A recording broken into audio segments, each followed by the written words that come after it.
putting an end to identity politics. This is the Kevin Jackson Radio Show. Welcome back, everybody. Kevin Jackson here. You know, as I was taking a break from this show, I was thinking about what I get up and do every day. And even when I'm traveling and doing things that I have to do, you know, that are outside of the scope of work, I'm still making these observations. Everywhere I stop, I think about the people I meet and, you know, just the tellers and or cashiers at these various places and how chatty they are. Where you from? Stopped at a place. Girl said, my brother just moved from Southern Illinois and I moved him back in. He's staying with me and I'm helping him straighten himself out. Apparently he's got a drug problem, maybe meth. I didn't ask. And she said, I got to get him away from this girl that he's with. And she was a, you know, everyday looking little white girl, probably in her early 30s. And I was thinking, you know, good for her, helping her family out.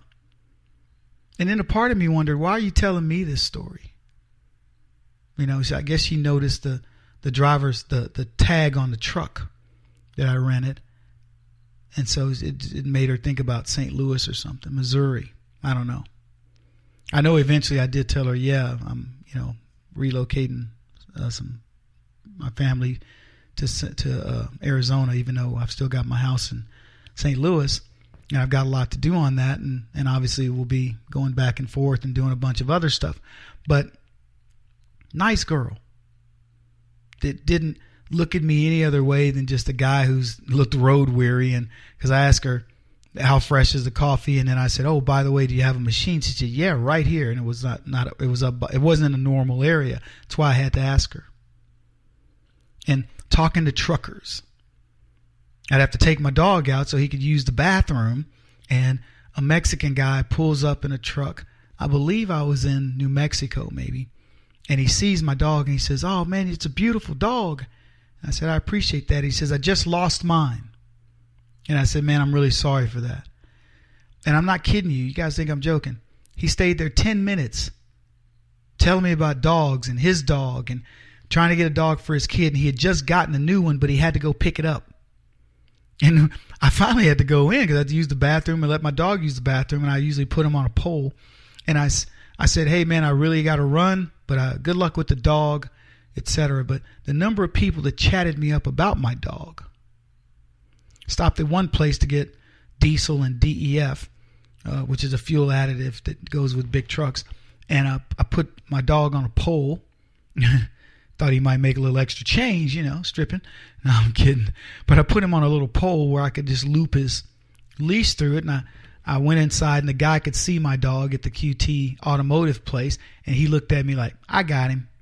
Don't worry about it. Nobody will get him. I go inside, get a couple things to, you know, munch on, get my dog a bottle of water. I got him Dasani water. And he was a bit thirsty and I let him drink from the bottle. But when I came back, this girl was beaming. She was all happy. And she sees me and she says, is that your dog? And I said, yeah. She says, oh, I love him. I love him. So I said, oh, really? You want him? And she's like, yeah. And I said, you can't have him. I'm going to keep him. So anyway, but the outpouring of warmth. Look, folks, I'm telling you, this is America.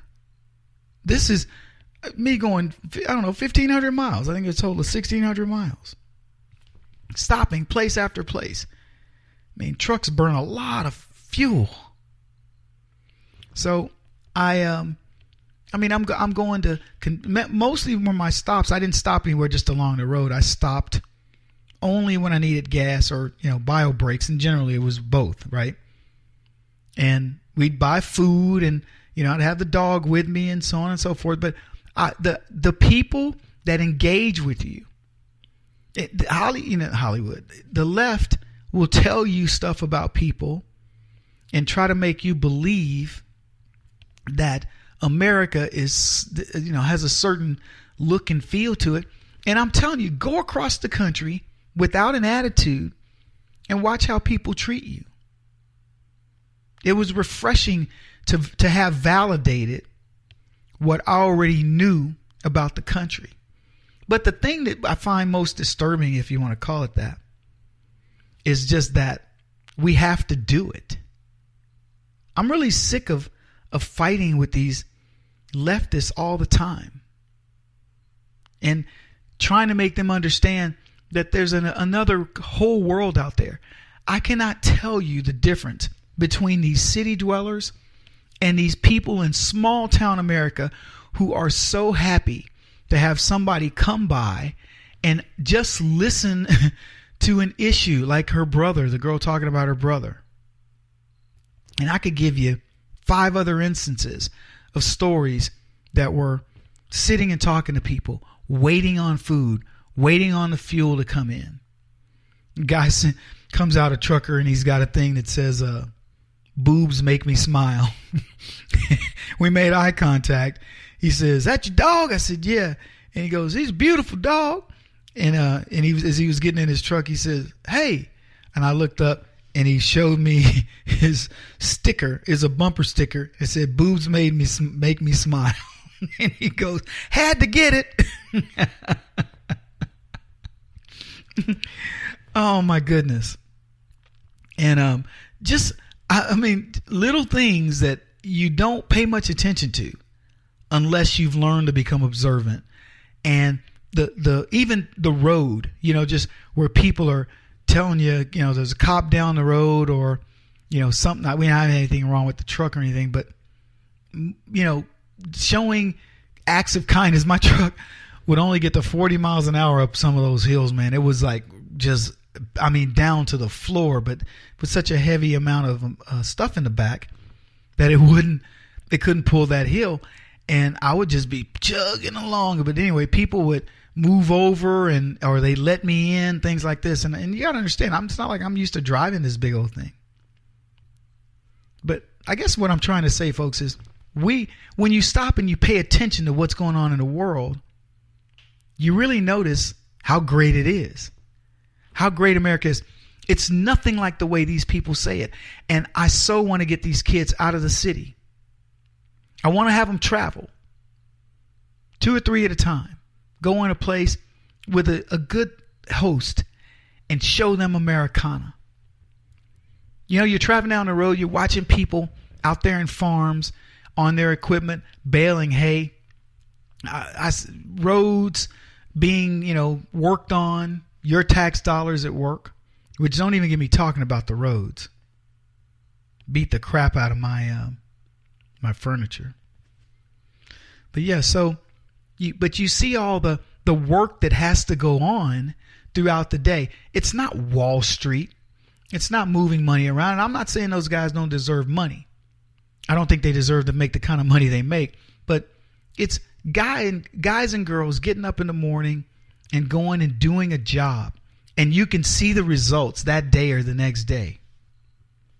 It was crazy. I think I told you guys I arrived, met these 2. I didn't meet them, but a friend of mine said, "Hey, there's 2 kids that can help you." Young men, I shouldn't say kids. Probably 20 years old each. And no, actually one of them is 17 or 18. And the other one was 20. And they said they could come by and help me get my furniture off the truck. So they're helping me move stuff. And these kids work their butts off. They work their tails off. I mean, it was so refreshing to see that type of work ethic. My little boy, who's 10 years old, he jumps in the truck. He's wanting to help. Everything was too heavy for him for the most part, but he's wanting to help. He's watching these kids. And when it got time to leave, I said, "No, hold on, fellas." I said, "I want to give you something." I'll try to give them money. "Oh, I'm not taking your money. I'm not taking your money, sir." I said, "Yes, you are." I said, "You worked very hard." And I said, "And here's the thing. I want to pay you enough that if I need you to come back, you want to come back." And the one that's in high school, he smiled. And I think I told you guys, it turns out his dad is a huge fan of mine. So I'm relocating part of my family to Arizona. And one of the people that I know here said to me, "Hey, there's a grocery store chain." I don't know the name of it. And they said, the owners of that grocery store chain love you. And they want to meet you while you're here. Let's set it up. Haven't met them, but I'm going to. But it's a change. But here's I guess what I'm trying to say, because we're going to run out of time. Seeing America for what it is heartening, because every day I get up and I have to fight the battle. And it's just, I'm not going to say it's discouraging. I'm going to keep doing it, but it bugs me that I have to get up every day. And you get up every day and you listen to somebody like me and you know you've got to go to battle. I want you to know, folks, we're winning out there. I'm proud to report that to you, that your efforts pay off. I don't care that the other people don't see that right away. They will eventually because we're getting the word out. Talk again soon. He won't stop until he's the top-rated radio talk show host in America. What kind of weird competitive freak are you? This is the Kevin Jackson Radio Show.